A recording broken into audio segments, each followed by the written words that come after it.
Good to go. Thank you very much, Chair. Thank you very much. I want to just sort of go off my notes right off the bat, and I want to thank Sergeant Rich Ferguson for coming in today. It's important to hear from our police association, both the regular association and the senior officers association from time to time.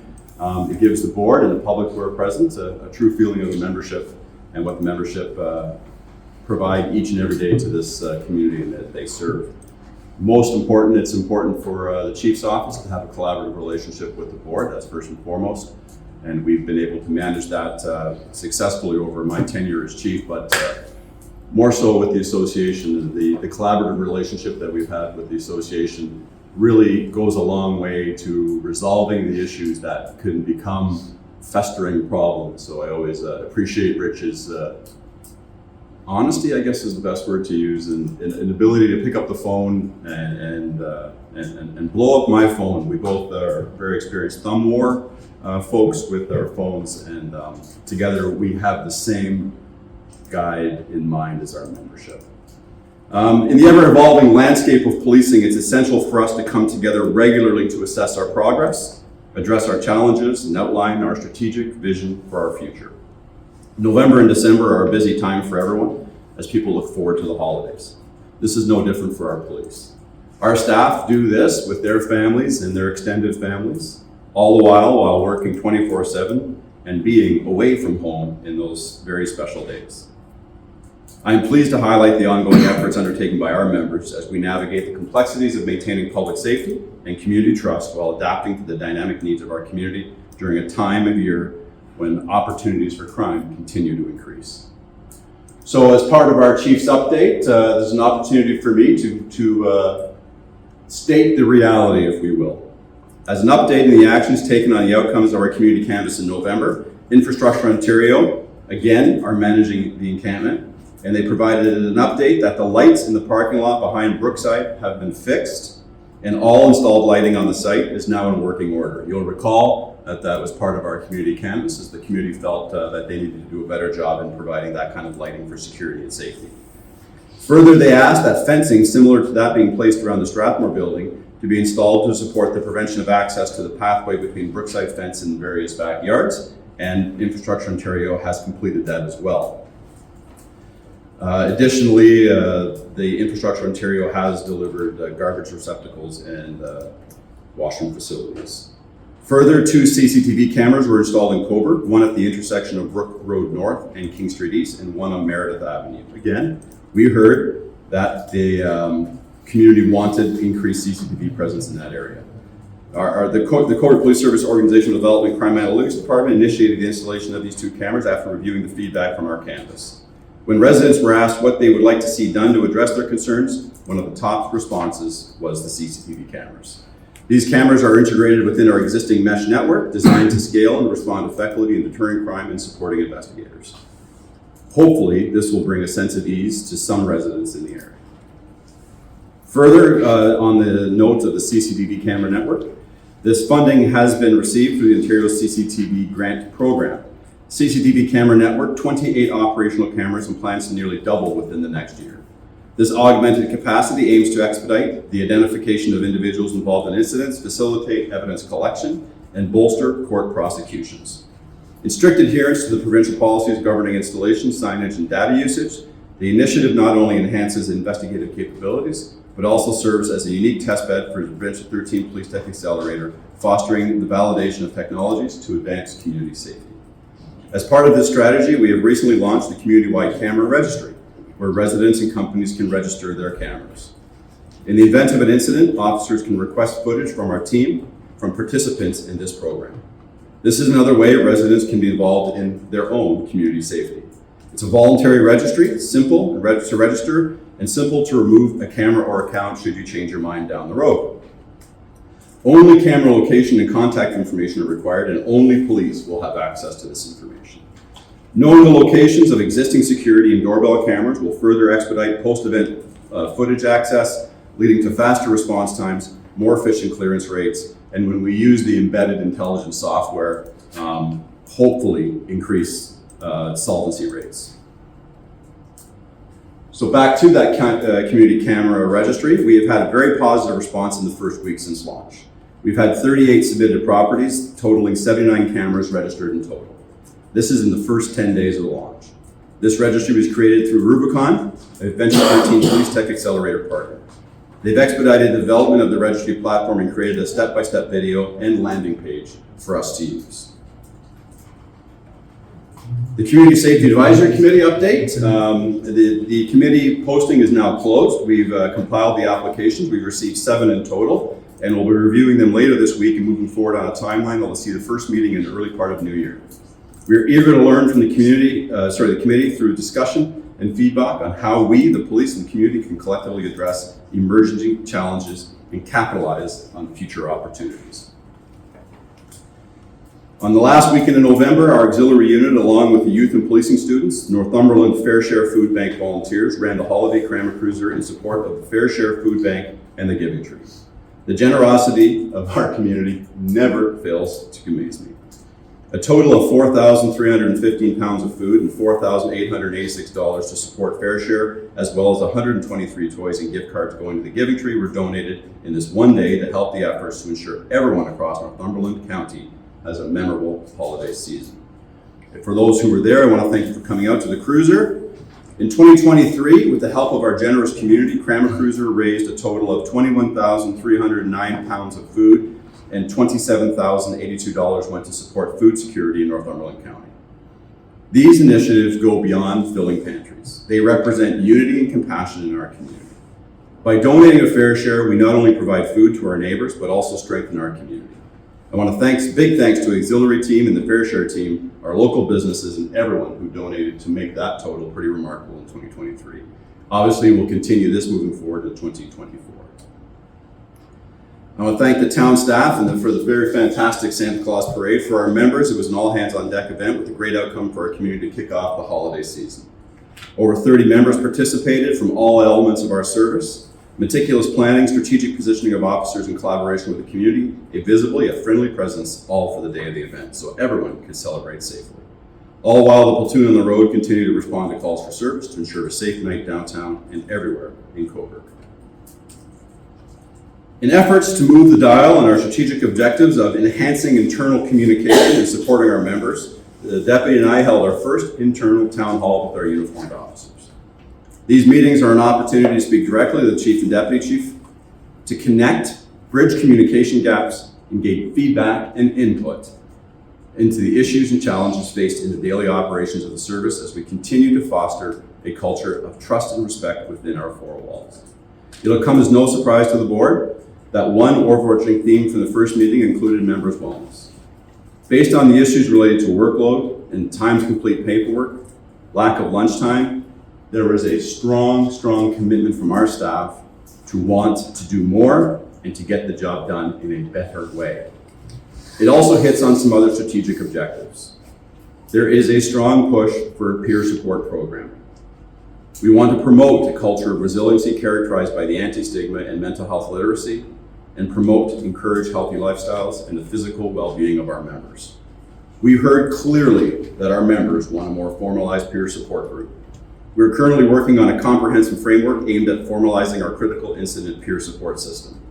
This framework is specifically designed to address and respond effectively to critical incidents involving police officers and other first responders within our community. Recently, we partnered with the Cobourg Fire Service in a collaborative effort to launch a local peer support network. And that's important given the nature of the size of our service, that people may not feel comfortable in speaking to somebody within a small service. So by combining with fire, you may have an opportunity to have an open conversation with somebody who is not necessarily a peer. 5 of our members participated in a comprehensive 3-day training course designed to equip our responders with the necessary tools, knowledge, and skills crucial to providing effective peer support to address the unique challenges faced by first responders. The peer support group, we hope, will bring a robust and resilient support system that stands ready to assist our members during critical incidents. We recently posted for the new MHART officer, and the successful candidate has a long history in peer support. So we see maybe MHART having a new role in the peer support system. Our Festive Ride, ride checks throughout the holidays in Cobourg are vital due to the increased celebrations and heightened risk of impaired driving.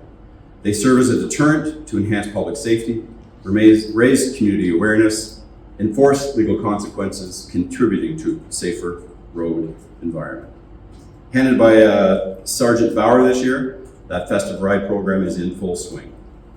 Over 5 ride nights up to date, 1,500 vehicles have been checked, unfortunately with 2 driving arrests during those nights. In December already, we've had 4 impaired arrests, 1 including last night. We speak to the impact. The arrested individual had to be taken to the Brighton OPP in order for the breathalyzer, or sort of the toxicological test to be conducted.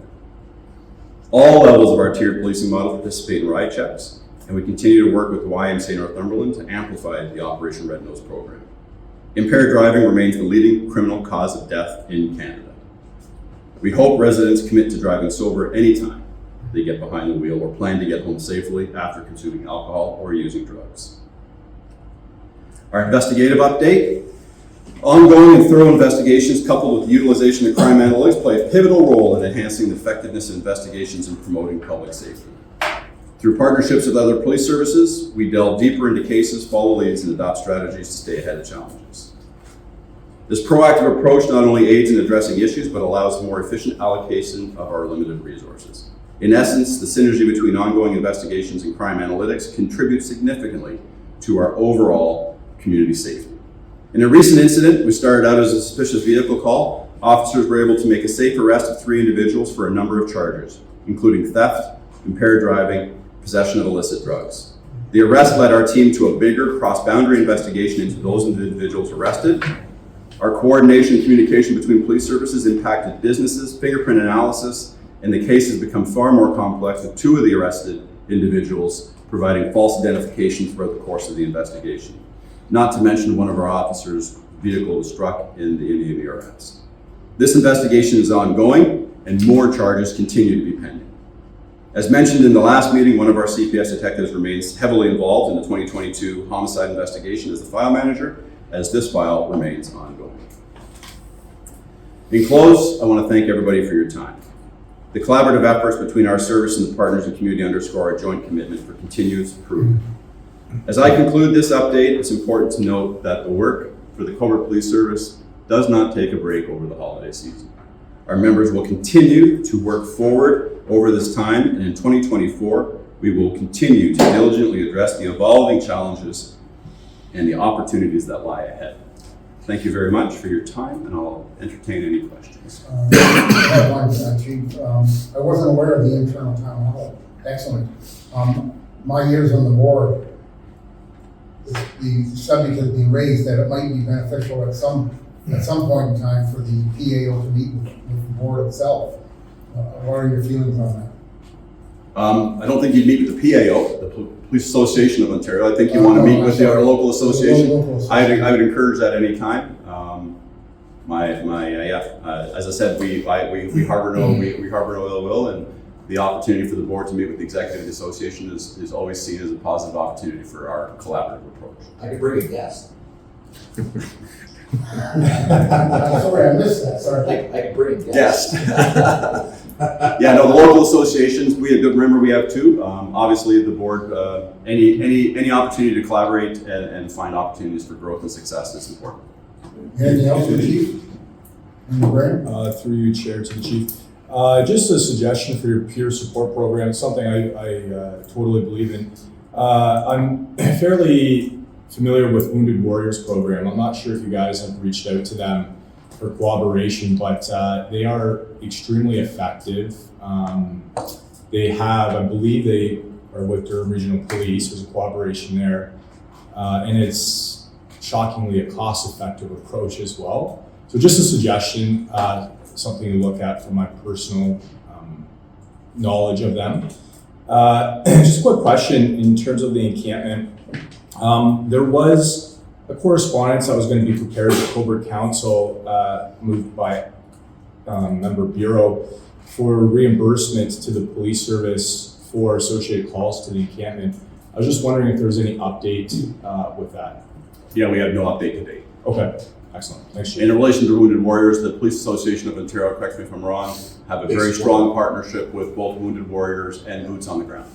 Yes. Okay. It's another similar organization, and a peer support network is more today something happens, we need to deal with the incidents and have an opportunity to get that incident off of our shoulders and onto the table. It's not necessarily an opportunity to criticize, or it's just to say, hey, these things happen and how do we get through them? And what you're talking about is the longer game and the longer support and the increased resiliency of our membership. Mm-hmm. Yeah. Yeah. We're looking for more than immediate. Yeah, that's right. Correct? Yeah. Two different, Well, both equally important. Like, if anything that's going to be continuous, then that may be an avenue to look at. Yeah, and they offer a very unique perspective with not just police, fire, but military as well. So that peer support and just hearing different perspectives of, people who've been overseas or involved in a critical call, I think it's beneficial. Yeah. Member Bureau. Sorry. Yeah. Morning. Morning. A couple things. One, I do like the mesh network with the cameras. I think that's a really good idea, and that hopefully more and more people come involved in that. Second, also on that conversation about the amount of money and coming to council for that motion. Yep. The fire department per call is $532 per call. So whether it goes to the encampment or wherever else, that's the minimum. And we reported what last time, Roger? 850. 800. So, okay, this may be a little controversial, but with a lot of complaints that had happened with whether it be the bus shelters or people using drugs in public, and I know that the drugs are decriminalized. When an officer comes up to somebody that is using drugs, what is the process on that? Do they confiscate the drugs? How does that work? Yeah, generally what we have is we have simple possession. So it stands with the provincial prosecutor of Canada's decision not to forward any simple possession offenses. So seizing those drugs, in our cases, more times when we stumble upon somebody at the bus shelter, the drugs are already gone.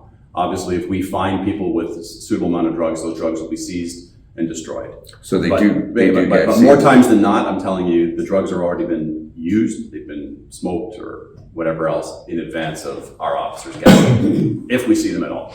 Okay. All right. Thank you.